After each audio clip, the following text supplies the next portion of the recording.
Hi, I'm Edward with Team 7, and welcome to the supplementary video for INTERSECT, Disaggregated Bioclimactic Profiles. So please go ahead and watch this introduction video, which explains how our tool works and puts together some neat cases. Our project was a conceptual feature. We wanted to switch something within INTERSECT to a disaggregated display.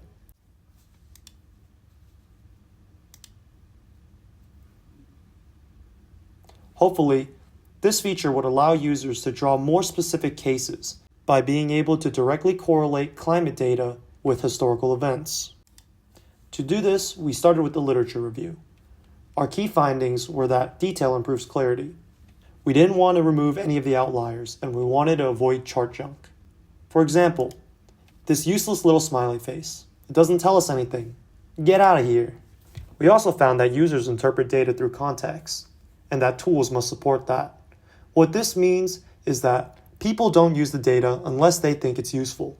One of the ways we can make them think the data is useful is by not telling them what the data means, but allowing them to draw their own personal conclusions. This ties into literature, which shows that case studies help users explain patterns rather than just observe them. We decided that our visual tool must enable user control and insight, and the interface must support case study reasoning. For example, Southern Ontario observed droughts in 2022. The next year, it was abnormally hot in the spring, and there were drastic wildfires. To see if this is true in other regions, we could create more disaggregated profiles in areas that also had historic wildfires. We could see if the conditions that led to the wildfires were similar by comparing the graphs. This is how our program works. I coded it in Python, and I imported the pandas and matplotlib libraries. First, I initialize and read the data. Then, I set up the graph in accordance with the principles outlined by Edward Tuff in envisioning information. I plot the data, and then I export the plots. This code will be provided in the appendix of our report.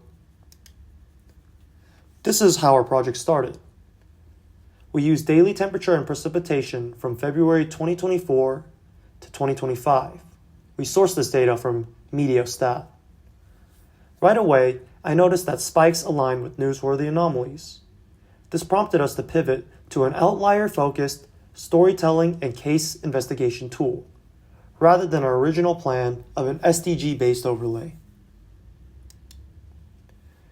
This is an example of how we can leverage pattern recognition using our disaggregated bioclimactic profile.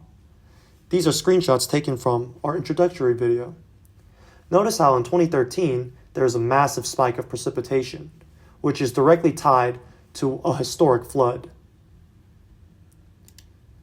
Later, we ask, can you spot the flood?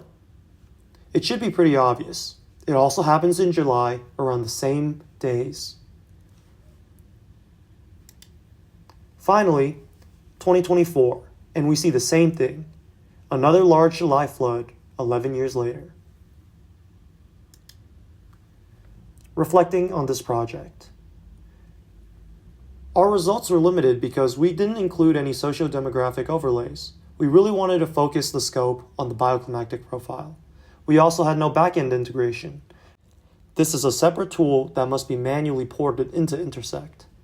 Finally, we had to manually clean our data because we lacked API access to Meteostat.